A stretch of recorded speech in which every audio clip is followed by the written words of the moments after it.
자, 우리 옆에 분들과 인사하기 원합니다. 오늘 정말 잘 오셨습니다. 은혜 받기 원합니다. 예, 감사합니다. 오늘도 바쁜 일상 가운데도 그 하나님께서 허락하시는 은혜의 단비를 사모하시면서 이 자리에 나오신 여러분들에게 우리 하나님의 한량없는 은혜가 함께 하시게 되시기를 주님의 이름으로 축복합니다. 자, 오늘 우리가 읽은 이 본문은 성경 전체에서 가장 속 시원하고 통쾌한 장면이 기록되었다고 할 수 있는데요. 자, 왜냐하면 일전에 형들에 의해서 노예로 팔려갔던 요셉이 애굽에서 가장 힘센 사람이 되어서 다시금 돌아온 이야기가 담겨 있기 때문입니다.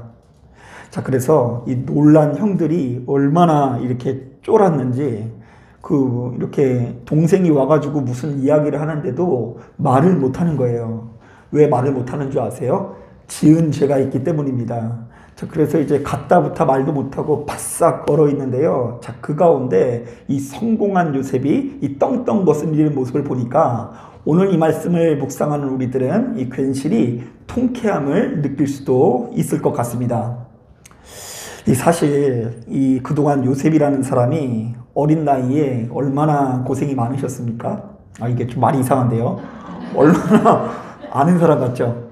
요셉이 얼마나 고생이 많았나요? 평생 이 부잣집 막내 아들로 귀하게 크다가 하루아침에 이역만리 타향에 가서 노예 생활을 시작하게 됩니다. 자, 심지어 억울한 누명을 쓰고 꽤 오랜 시간 동안 감옥에 갇히게 되는데요. 자, 그렇다 보니 요셉의 입장에서는요, 자신의 형들이 많이 밉고 원망스러웠을 것 같아요. 저 같으면은요, 그 밤에 일과를 마치고 잠이 들면서 부들부들 떨면서 이 수시로 복수하는 상상을 했을 것 같기도 합니다. 너희들 한 번만 걸려봐라. 너희들은 나한테 어떻게 된다고요? 죽었다. 뭐 그런 종류의 상상을 할 수 있겠죠. 자, 그런데 본문을 보니까 요셉은 정말 의외의 모습을 보이고 있는데요. 자, 어찌 보면 자신의 원수라고 할 수 있는 형들을 보고도 쉽사리 분노하지 않고요, 도리어 그 형들을 안심하며 말하고 있는 것을 보게 됩니다. 자, 우리 다 같이 5절 말씀 같이 한번 읽어보겠습니다. 시작.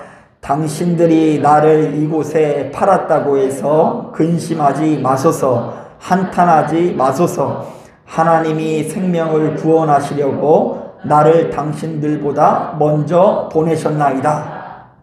자, 우리는 여기서 하나님께서 나를 당신들보다 먼저 보내셨다라는 말에 밑줄을 그어야 하는데요.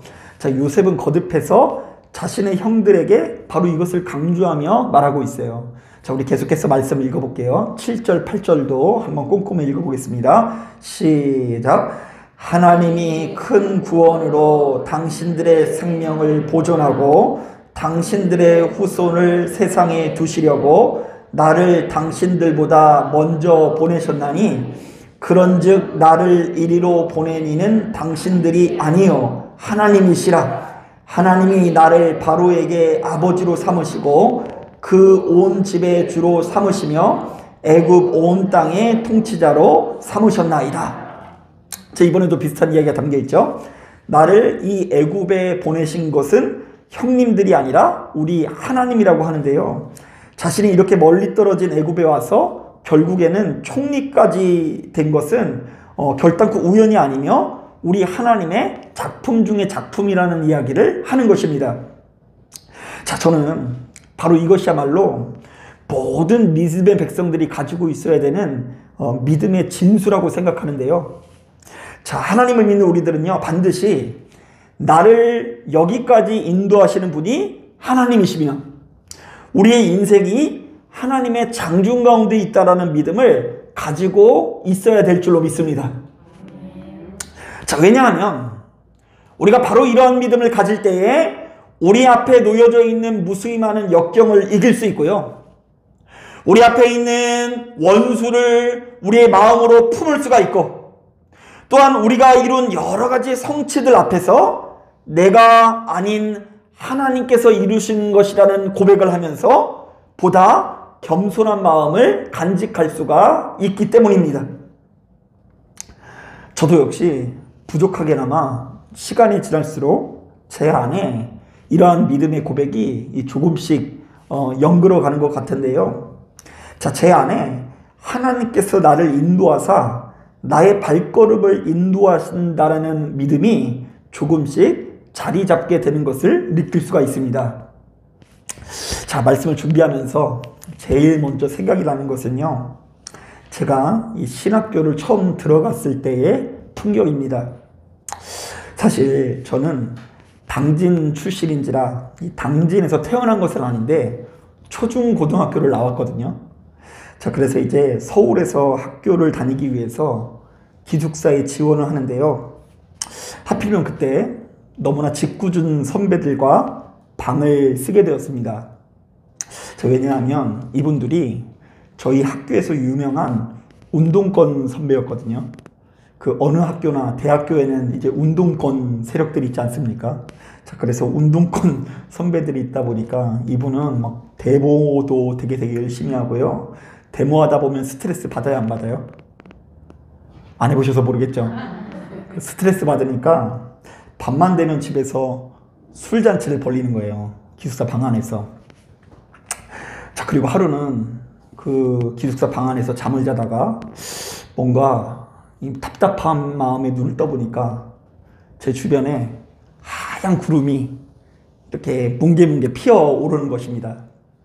저희 기숙사가 2층 침대로 4명이서 쓰게 되어 있는데요. 어찌나 많은 사람들이 와서 담배를 피는지 자다가 숨이 막혀가지고 여기가 꿈인지 생신인지 모를 정도로 알딸딸해가지고 이렇게 다니고요. 심지어 제 옷에 이제 그러다 보니까 또 이 담배 냄새 배다 보니까 주변의 친구들이 저를 위해서 기도하는 친구들이 생겨날 정도로 이제 제 좀 회개시킨다 뭐 그런 의미로 하여튼 이 잘못된 방을 만나게 됩니다. 자, 그리고 무엇보다 이 고통스러운 것은 이 형들이 얼마나 열정이 있는지 밤마다 저를 앉혀놓고 자신들이 가지고 있는 신학 지식을 가지고 시비를 거는데요. 이제 뭐 신학대학 들어간 지 얼마 되지도 않은 제가 뭐 무슨 대꾸를 하겠어요. 자, 그래서 격한 논쟁 끝에 항상 모멸감을 느끼고 매번 눈물을 흘렸던 기억이 납니다. 자, 그래서 그 당시에는요, 기도할 때마다 제가 어떤 기도를 했냐면, 하나님, 하필이면 무수히 많은 방이 있는데 당진에서 올라온 저를 왜 이 방으로 보내셨습니까? 하면서 눈물로 기도했어요. 자, 지금은 웃으면서 얘기하는데 그때는 진짜 심각했어요. 왜냐면 다른 방이 다 그런 방이 아니거든요. 막 새벽부터 기도하는 방, 찬양하는 방 이렇게 있는데 하필이면 그 무수인 방 중에 제가 제일 먼저 집었는데 그 방이 걸린 거예요. 하나님, 저는 당진에서 누렸던 유일한 문화 혜택이 그 당진에 있는 유일한 패스트푸드점인 롯데리아에 가서 햄버거 먹는 거였습니다. 자, 그런데 지하철도 탈 줄 모르고 기숙사 방 안에만 있어야 되는데 왜 하필 저에게 이런 방을 보냈을까 이러면서 막 눈물로 기도했어요. 하지만 이제 와서 생각해보면 다소 보수적인 신앙을 가진 제가 그런 방에서요 다양한 사람을 만난 것이 참 감사해요. 왜냐면요, 여러분, 술 먹고 담배 피는 사람들은 다 못된 사람만 있나요? 차마 대답을 못하겠죠. 다 좋은 사람들도 많이 있더라고요.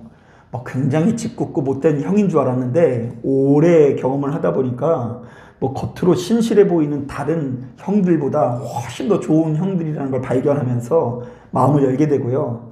제가 먼 훗날 많은 성도님들을 보고도 이 아무런 편견 없이 마음을 열고 교제할 수 있는 이 토대가 된 것 같아서, 야, 그래, 나는 그런 방에 가서 조금 이 바리새인들과 서기관 같은 눈을 조금 이렇게 고치고 이렇게 목회를 나온 거지 참 다행스러운 일이다, 뭐 이런 고백이 저절로 나오게 되더라고요.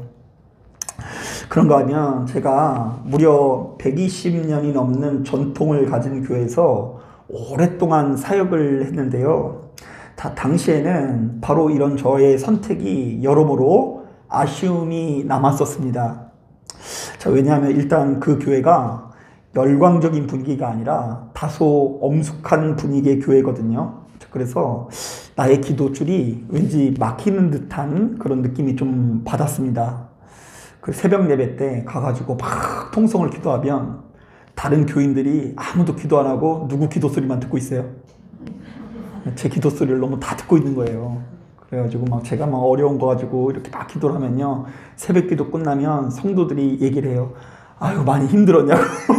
근데 기도를 하나님이 들고 계신 것이 아니라 그 자리에 앉아 계신 분들이 다 이제 듣고 있는 거죠. 그러니까 이제 나중 되니까 이거 기도하는 것이 좀 소극적으로 변하고요. 저도 이렇게 침묵으로 기도하는데, 이 원래 소리내서 기도하는 사람들은 침묵에서 기도하다 보면 그렇게 잠이 쏟아져요. 그래서 이제 기도하러 분명히 갔는데 이 기도줄이 점점 느는 것이 아니라 자꾸 짧아지고 형식적으로 변하는 것 같아서 좀 고민이 깊었고요. 자, 그리고 제 나이에 비해서 그 교회에서 설교를 진짜 많이 하게 됐거든요. 하여튼 별의별 설교를 다 했어요. 일주일이면 5번, 6번씩 설교를 하는데 너무 설교를 많이 하다 보니까 제가 조금씩 소진한다라는 느낌도 들고요. 좌우지간 그럴 때 드는 생각은요, 내가 이제 좀 하나님의 말씀을 연구하고 공부해야 되는데 공부는 전혀 안 하고 이렇게 써먹고 있구나, 이런 생각이 들면서 교회를 조금 이렇게 좋지 못한 곳에 온 것은 아닌가, 이런 생각이 들었는데요. 자, 이제 와서 생각해보면 제가 한 사람의 목사로서 성장하는 데 있어서 그보다 좋은 교회가 없었다라는 생각에 하나님께 감사를 하게 됩니다. 자, 뿐만 아닙니다. 제가 목사가 된 이후로 계속해서 단독 목회를 하고 있는데요. 자, 그 과정 가운데 부담스럽게 느껴질 때가 참으로 많이 있었습니다.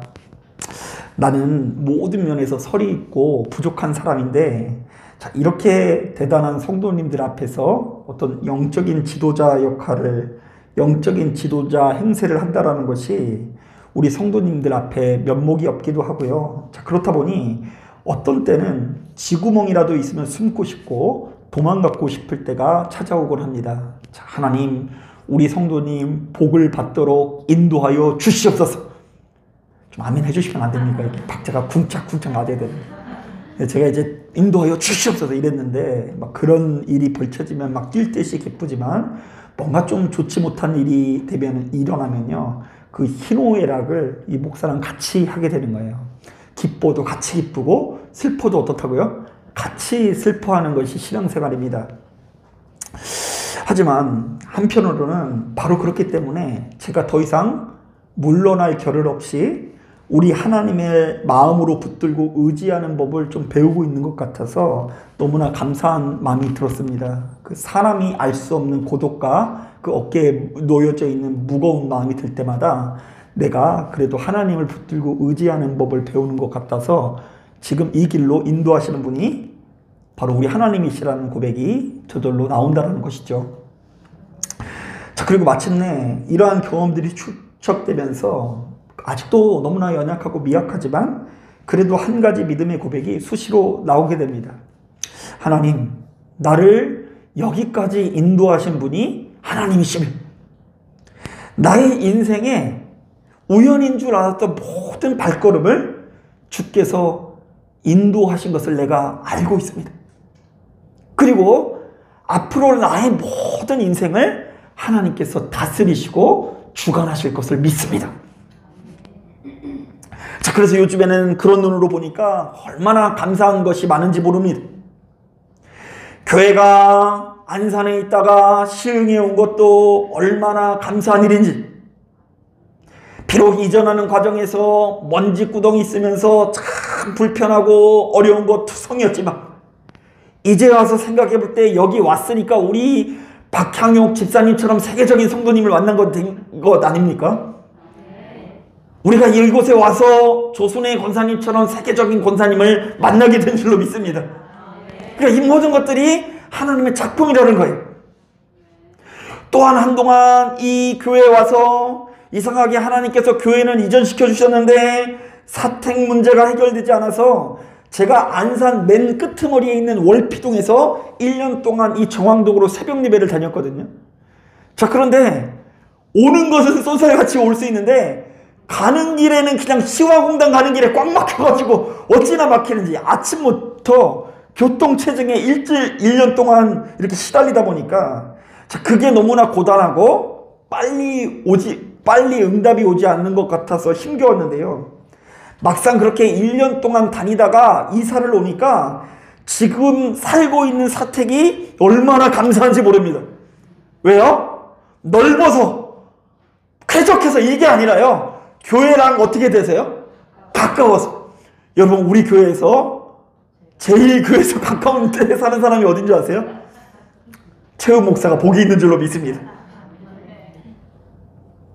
게다가 그때가 정왕동 아파트 가격이 딱 오르기 직전이어가지고 은행이랑 합력해서 선을 이뤄가지고 지금 오게 됐는데, 지금 같아서는 오지도 못해요.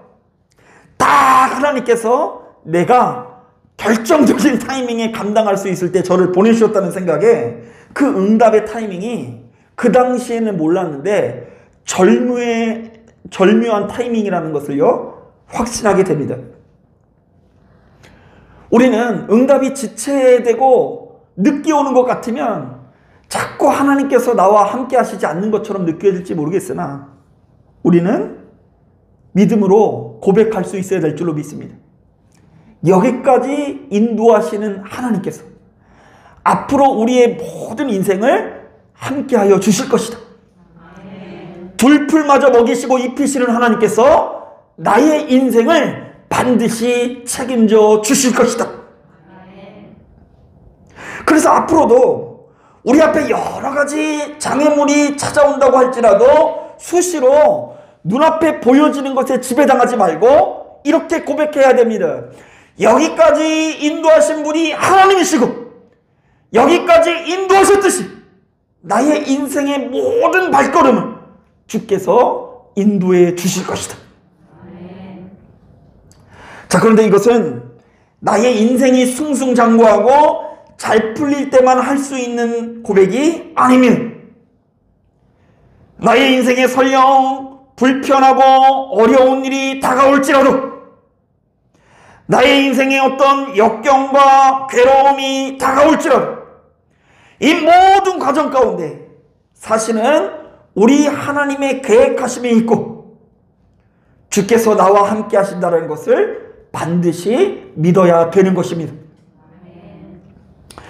실제로 욥기서 23장을 보니까 무수히 많은 고난으로 인해서 크게 낙심을 겪고 그의 신앙을 송두리째 흔들림을 겪고 있는 욥이 바로 이 한 가지 믿음을 가지고 기도합니다. 내가 가는 길을 그가 아시나니 그가 나를 단련하신 후에는 내가 숭붕같이 되어 나오리라. 한번 따라해 볼까요? 내가 가는 길을 그가 아시나니 이 어려움이 지난 이후에는 나는 더 성숙해져 있을 것이다. 또한 베드로 전서 4장을 보니까 이런 말씀이 있습니다.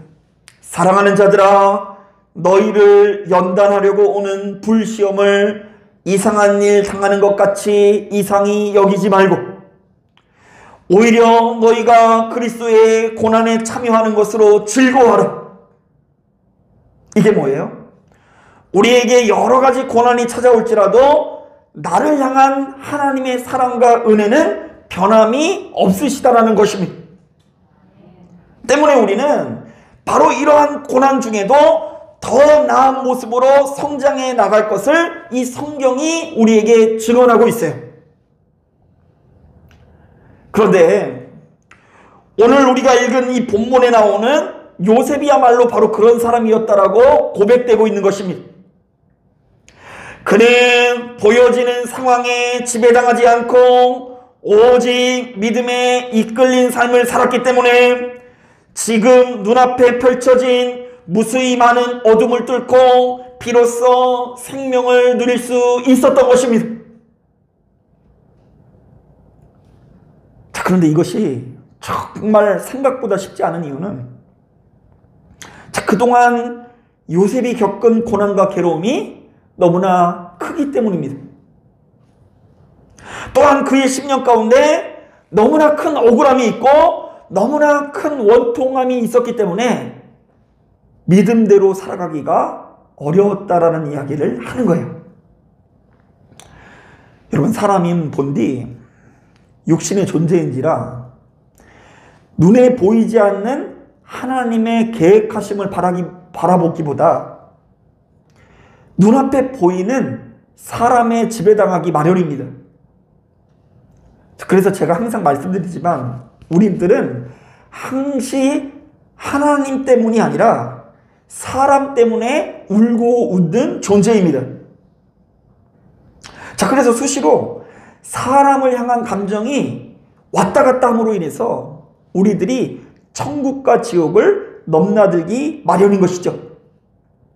자, 그래서 요셉도 별 이변이 없었다고 한다면 복수의 화신이 되어서요, 눈앞에 있는 원수들에게 아주 잔혹한 방법으로 복수해 나갈 소지가 높습니다. 왜요? 눈앞에 있는 형들은 정말로 꼴보기가 싫고 아무리 생각해도 괘씸한 마음을 이겨내기가 어렵기 때문입니다. 여러분, 우리가 이것을 수시로 경험하게 되지 않습니까?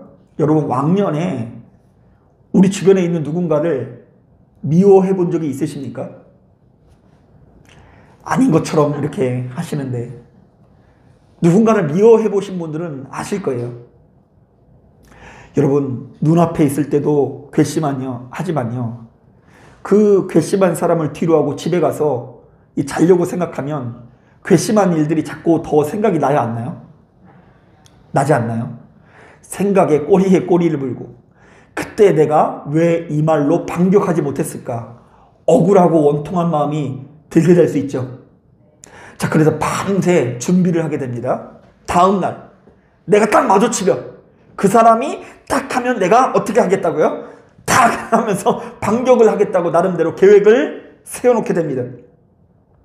자, 우리는 주어진 상황을 좀처럼 이기지 못하고 우리에게 놓여져 있는 이 분노의 감정에 사로잡혀 그것에 도취된 생활을 할 때가 너무나 많이 있다는 거예요. 자, 그러나 요셉은 눈앞에 보여지는 모든 상황들을 초월하고 자신의 감정을 지배하며 믿음에 이끌리는 법을 배운 사람인 것을 알 수 있습니다. 때문에 그는 전혀 다른 눈으로 이 세상을 바라보았는데요, 자신의 인생의 모든 과정을 순전히 우리 하나님의 작품으로 여겼다는 것입니다. 바로 이런 과정에서 이 자신의 인생을 돌아보니 요셉은 더 이상 자신의 형님들을 원망하지 않게 된 것입니다. 요셉은 그동안 가지고 있던 원한과 울분을 마침내 내려놓게 된 것입니다. 자, 그래서 도리어 바로 그 원수들을 향해서 이렇게 말하게 된 것입니다. 근심하지 마소서, 한탄하지 마소서. 나를 이곳에 보내신 것은 우리 하나님이십니다. 이 모든 것들이 아주 지독한 가뭄으로부터 우리 가문과 자손들을 살리기 위한 하나님 아버지의 작품이었습니다. 자, 사랑하는 여러분, 오늘날 이 시대를 살아가는 우리들이 매사에 이러한 믿음을 가지길 바랍니다. 자, 지금 내가 다니고 있는 직장에 가게 된 것은 결단코 우연이 아니다. 지금 내가 우리 예진교회에 출석하게 된 것도 결단코 우연이 아니다. 그리고 심지어 지금 내 주변에 이렇게 형편없고 못난 사람을 만나게 된 것도 결단코 우연이 아니다. 사실은 이 모든 것들이 나를 좋은 곳으로 인도하사 보다 성숙해 하시고 우리가 성장하기 원하시는 하나님 아버지의 작품이다. 자, 바로 이런 믿음을 가질 때 우리가 그곳에서 경험하는 역경을 이길 수 있는 거예요. 한번 따라해 볼까요? 지금 내가 다니고 있는 직장으로 인도하신 분은 우리 하나님이시다. 한 번 더 따라하겠습니다. 우리 예진교회에 출석하도록 인도하신 분도 우리 하나님이시다. 그러면 역경을 이겨요. 직장에서 좋지 못한 것을 보더라도 그곳에 인도하시는 하나님의 뜻이 있다 없다? 있다. 교회도 마찬가지예요. 내가 가고 싶어서 간 곳으로는요, 이것도 거슬리고 저것도 거슬려가지고 도무지 다닐 수 없지만 하나님께서 나를 인도하신 교회라는 믿음이 있으면 무수히 많은 여러 가지 역경을 이기고 내가 그곳에 있어야 되는 이유가 생기는 거예요. 그리고 정말 중요한 것이 있는데요. 한번 따라하기 원합니다. 내 옆에 이렇게 형편없고 못난 사람을 두신 것도 우연이 아니다. 자, 사실은 우리는 이해할 수 없지만 바로 그 과정을 통해서 하나님께서 나를 좋은 곳으로 인도하사 보사 성숙해 하시고 성장케 하시는 거예요. 자, 그래서일까요? 우리 주변을 보면 우리의 상식으로는 도무지 이해하기 어려운 고백을 하시는 분들이 많은데요. 자, 몇 가지 예를 들어 볼게요. 첫째, 내가 힘이 없고 가난하기 때문에 주님의 부요함을 알게 하시니 감사를 드립니다. 이렇게 기도하시는 분이 있어요. 내가 힘들고 가난하기 때문에 하나님을 원망합니다. 이게 아니라 힘들고 가난한 상황이 있어서 주님께서 주시는 부유함을 붙들게 하시고 경험하게 하시니 감사합니다. 또 어떤 분들은요, 심지어 이렇게도 얘기하더라고요. 남들처럼 건강하지 못하기 때문에 세상 권세가 허망하다라는 것을 깨닫게 하시니 감사를 드립니다. 야, 세상에서는 이 건강하지 못한 것이 최고로 좋지 못한 일 아닙니까? 자, 그런데 건강이 좋지 못한데도 불구하고 바로 그것 때문에 세상에 있는 여러 가지 출세와 성공이 영원하지 않고 허망하다라는 것을 깨닫게 하시니 감사하다라고 고백하는 사람이 있대요. 자, 그리고 어떤 분은요, 이렇게 고백하더라고요. 내 옆에 사사건건 잔소리를 하고 매번 싫은 소리를 하는 사람이 있으나 바로 그 사람 때문에 내가 깨어있게 하시니 감사를 드립니다. 자, 이것은 실제로 제가 어떤 목사님한테 들었는데요. 목사님이 그러시더라고요. 그 교회를 목회하면서 그냥 장로님들 때문에 얼마나 힘든지 모른대요. 그냥 뭐 하기만 하면 그냥 얼마나 날카로운 말로 공격하는지. 자, 그런데 그렇게 사사건건 잔소리하고 싫은 소리 하는 장로님 때문에 그 목사님이 더 기도를 많이 할까요, 안 할까요? 예, 하게 된다고 하시더라고요. 저는 뭐 그런 일을 경험해 본 적이 없어가지고 모릅니다. 그런데 주변에 많은 사람들이 자기 주변에 오히려 자신이 감당하기 어려울 정도로 어렵고 힘든 사람, 도무지 정말로 대책이 안 서는 사람이 있기 때문에 믿음이 나빠진 경험보다 믿음이 좋아진 경험이 많다고들 이야기하고 있어요. 자, 사랑하는 여러분, 이렇듯 하나님께서 여러분들을 너무 아끼고 사랑하사 우리의 눈에는 보이지 않지만 결단코 여러분들을 포기하지 아니하시고 반드시 좋은 곳으로 인도한다라는 것을 믿으시는 여러분 되길 원합니다. 또한 바로 그 믿음을 가지고 설령 우리의 인생에 좋지 못하고 우울하고 괴롭고 속상한 마음이 들지라도 그 하나님을 붙들고 신뢰하면서 이기실 수 있는 저와 여러분들 되시기를 주님의 이름으로 축복합니다. 자, 기도하겠습니다.